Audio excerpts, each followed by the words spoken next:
Hello and welcome to another episode of the Southbound Sports Show. I'm your host, Richie Leahy. I've talked about expanding the podcast. I know we had some difficulties the past couple of weeks since I was traveling and out of town. Well, I'm back in the studio, and today we are going to be debuting our live stream, basically, show. It's going to go on YouTube today. I've looked at other streaming websites, and it's possible that we kind of simulcast maybe later on Instagram Live or Periscope, Twitter Live, whatever the name is. But that really comes down to I'm not sure how to capture both, if I'm being honest. I could try to do me hanging out while I record, but I'm recording on my laptop using it as a webcam when I do the show. So that's something I'm looking into. I thought about maybe using Twitch, but I have a personal gaming show where I play some video games. I'm going to test that out separately first to kind of see which one gets us the best exposure. So right now, if you want to go to YouTube Live, this first one, I'm probably not going to go ahead and really advertise.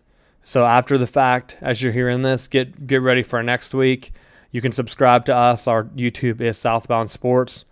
But Matty B is calling in, and we're going to go ahead and do a test stream just to kind of get this underway. I know I did one before where I video recorded it, but this is going to be 100 times better, and this will give us some flexibility of showing some highlights. As you know, we got some media access stuff coming in, so let us to do player interviews and things, and we'll be able to play them live on this show. So lots of exciting news. We've talked about expanding it. The goal was to have this in place by football season, but with the Penguins in another Stanley Cup final, we're rolling it out now on the fly, and that's probably what we'll talk a little bit about today and maybe get into some other things. But that's it. That's a little intro for this week's episode, and this will be our first test, so we'll see how it goes. Subscribe to us on YouTube, Southbound Sports, on Instagram, same, and Facebook. Make sure you like us, and then go to Twitter. We're S-Bound Sports on Twitter. So follow us, subscribe to us, and you'll be able to check out our new live content that will be coming to you every week. The live content will probably launch earlier in the week, and then the podcast will be put out Wednesday, possibly Tuesday. It depends, because I'm going to add some extra features to the audio podcast because they're going to be broken apart based on the video. But I'll get into that a little bit after we record this, depending on how long we go. All right, like I teased a little bit ago here on the Southbound Sports Show, we are live streaming. I'm on a call with Matty B, and we're just going to talk real briefly about the Stanley Cup Finals. Now, he's on FaceTime, just to let everyone know. My picture's on there twice. I don't know how to get rid of it. So if you're watching the live stream or you're watching the video of this, I'm on here twice, but this is our first run, so we'll figure this out later on down the line. But I want to say, when was Game 3? About 4 days ago, I honestly thought the Penguins might sweep. I think I said it on last week's podcast. They looked better, but looking at the stats today, I don't know anymore. I just realized that I didn't know before. I'm going to go ahead and bring these up on the stream just to test. But I didn't realize that in every game of the series, Nashville's had more shots on goal. The first game, which the Penguins won, by the way, Nashville had 26 shots on goal. Penguins only had 12. Then in Game 2, Nashville had 38, and the Penguins had 27. So that's double-digit for the first two games that the Penguins had won, that Nashville actually had more shots on goal, which is a big predictor in hockey of how things are going to go. And in a 7-game series, that scares me. Now, in Game 3 and 4, Penguins were able to draw a little bit closer. It was 33-28 in Game 3, so a 5-shot differential. Penguins lose that game. It's at Nashville. Game 4, bring that one up, 26-24. So this last game, Penguins were only down 2 shots, but they still go ahead and lose that game. So I'll bring up the box score, and that was a score of 4-1. So now you have the Penguins, who looked like they were going to go ahead and run away with the series. They're brought back into it. They're trying to close the gap.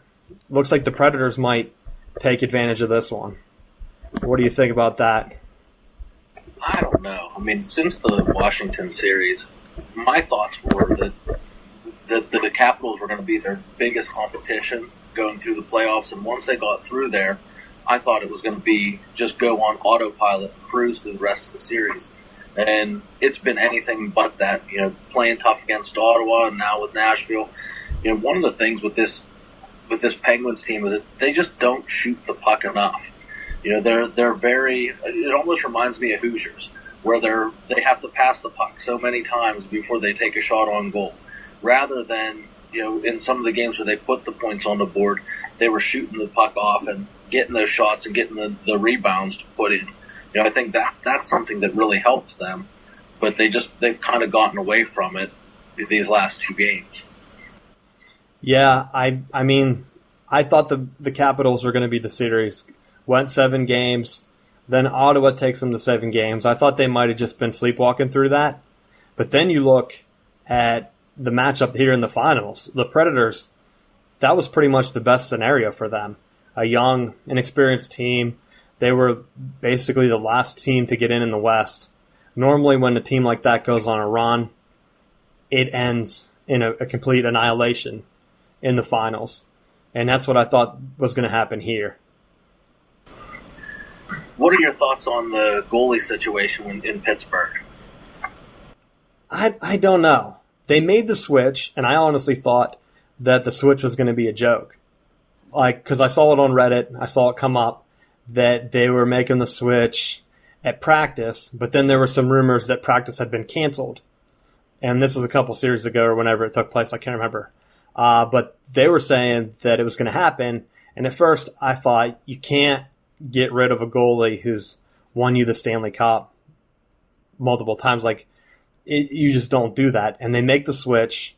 It helps them turn things around, and then they're cruising. But some of those goals, what was it, last night when they had the one where it looked like he actually made the stop and then they actually reviewed it, he's been playing good.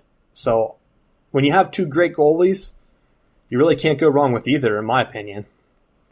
Well, I think that's been a strength of the Penguins, is their ability to go goalie to goalie and really have a lot of stability in the position. I think it would be a good move in this next game to start Marc-Andre Fleury, because he's had so many days rest and he hasn't been taking the shots. And for as good as the defense is playing in front of the goalies, I think that it would be a smart move to play him, because where Marc-Andre Fleury struggles is when he's dealing with teams that are just shot after shot, just ricocheting off of him. He seems to have trouble tracking the puck.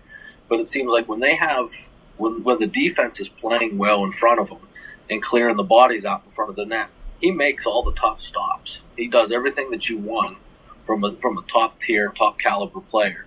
But it's just trying to get some of those bodies out, because in a physical series like with Ottawa, they start getting guys around the net, and it seems like he gets lost as the puck's being moved around the ice. Yeah, and I think that's something, I'm actually not sure how old he is, but I know that that's a problem that goalies have once they get older. I don't know if the eye muscles stop moving as fast as what they're used to, but a lot of goalies, once they hit a certain age, it's kind of like a running back in the NFL. You hit a certain age, you're going to be worn down. Goalies have that same shelf life. It's actually surprising to me that some of them last as long as they do. And, I mean, Fleury, yeah. Do you want to make that switch right now?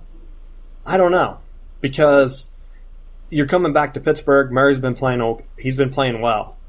Maybe if now what seems like it's hurting Murray is they give up 2 or 3 goals in a row pretty quick, and it goes from a 1-1 game or a 0-0 game to 2-0, 3-1 pretty quick, and that's where he kind of folds. So maybe if you want to try to do a bullpen move, let him start, and as soon as he gives up that first goal, put in Fleury. You might see a different defense. I don't know. But at this point, Penguins have the home ice advantage. It looks like Nashville might just be a different beast at home. They have a great crowd behind them, and I don't know if that's something that the Penguins are going to be able to match. Well, the one thing that the Predators do have going for them is Carrie Underwood. She was looking pretty good during the game, and I think that's probably the only thing that the Predators have going for them. The Penguins should win this, but I don't know. They got to start getting the puck on goal. If they can start taking advantage of some of those power play opportunities, they'll be in good shape. Well, yeah, maybe they need to bring some hotter fans into the stadium. I don't know any celebrities from Pittsburgh who you're going to bring in. Ben Roethlisberger? It's not the same as Carrie Underwood. No, not even close. Plus, they have a wealth of country music talent there in Nashville. They could bring in anyone. They could have a different country music star every game if they wanted to. That is true, but they don't have many that are married to current NHL players. True. That is true. But, yeah, what's your prediction? I think it's going to go 7.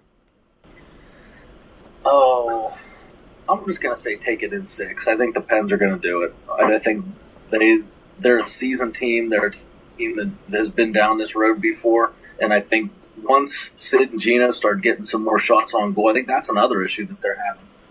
Is that, other players like Gensel's been playing out of his mind. But when you have guys like Crosby and Malkin who aren't getting shots on net consistently, they're the superstars of not only the team but the league. They need to have those scoring opportunities. And I think you'll start seeing the puck hit the back of the net more often. Yeah, I think the Penguins are going to win. I think it's going to go 7 just because of the home ice advantage. It's tough to compete with that crowd. Some of the saves their goalie has made is baffling to me. I remember one Crosby did. It was like off a rebound yesterday. I couldn't believe that it didn't go in. But I still think the Penguins, they're able to get it done. The Predators run a hot streak, but they're just a different beast at home. And the Penguins might be able to get it in 6. I think for sure Penguins win Game 5. But I think it's going to go 7, and the Penguins are going to clinch back in Pittsburgh. I think that's pretty good assessment. I mean, I think I would find it really tough to see Nashville take the series at this point. I think there's been a lot of breaks, a lot of different things where pucks hitting off the side of the goalpost, or open chances that they've missed opportunities. I think sooner or later if they start shooting, those pucks are going to drop. And once they start scoring, I think Pittsburgh scoring early is going to be a key to these next couple games. If they can get an early goal, get an early advantage, I think it seems that they play much better with a lead as opposed to trying to come back from behind because they're such a passive team, or have been a passive team recently. Well, yeah, and I think you saw it last series. It was around the same game. Was it Game 5 or so? Then the Penguins win like 7-0. Absolutely. They went back home and they just annihilated Ottawa. Kind of took the wind out of their sails, and that's what I'm looking for here in this Game 5. Yeah, definitely. So, game. Yep, that's what I'm looking for. I think that's what's going to happen. But thanks for joining us today. Doing a trial run of the stream, so we're not going to stay too much longer. Just wanted to talk a little bit about the Penguins, as we're Pittsburgh guys, trying to pull for them here. But check us out. We'll be doing more of these as we expand the Southbound Sports Show.